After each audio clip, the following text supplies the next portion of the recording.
संस्कृत में एक वाक्य है, अग्र विचारे पंडित, अर्थात जो व्यक्ति आगे की सोचता है और उसको पूरा करने के लिए प्रयत्नशील रहता है उसको समझदार कहा जाता है। पर बिहार सरकार को इससे कोई सरोकार नहीं है। बिहार सरकार सोचती है केवल, बट उसको क्रियान्वित नहीं करती है। मसलन अभी आपने 2 दिन पहले अखबारों में पढ़ा होगा कि जो डॉक्टर और नर्सेज की जो रिक्त जो सीट्स हैं उनकी बहाली के लिए वॉक इन इंटरव्यू का अरेंजमेंट किया जाएगा। हम ये बताना चाहते हैं कि ये बात बिहार सरकार ने 2020 मई के महीने में हाईकोर्ट को बताया था कि 75% of the seats of doctor and nurses are lying vacant in Bihar.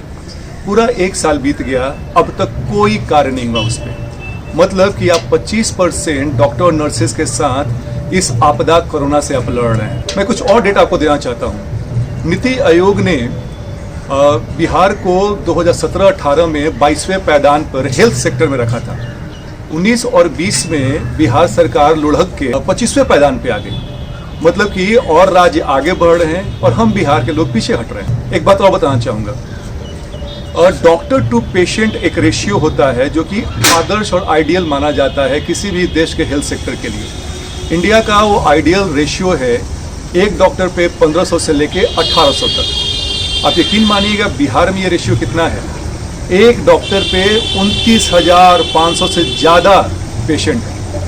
एक बात और मैं बताना चाहूँगा, बेड की बात कर लें। जैसे कि बिहार में पर 1000 पेशेंट, मालूम है बेड की संख्या कितनी है? आप जान के आश्चर्यचकित हो जाएंगे, 0.3। इनफैक्ट एक बेड भी पूरा नहीं है। अगर मैं हॉस्पिटल्स की बात करूं बिहार में, तो बिहार में मात्र उन्होंने 3 नए हॉस्पिटल का निर्माण करवाया है 16 साल 17 साल के अपने कार्यकाल में। और बिहार का जनसंख्या कितनी थी? 2005 में 10.5 करोड़ थे हम लोग, और आज हम 13 करोड़ के लगभग हैं।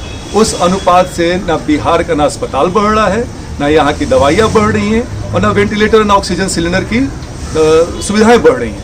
बहुत से लोग कह रहे हैं कि नीतीश कुमार जी को रिजाइन कर देना चाहिए। मैं इसके पक्ष में बिल्कुल नहीं हूँ, क्योंकि जो आपने चुनाव के समय में जो झूठे वादे किए थे बिहार की जनता से, आप उससे भाग नहीं सकते हैं। अगर आप रिजाइन करेंगे तो आपका कार्य आसान हो जाएगा।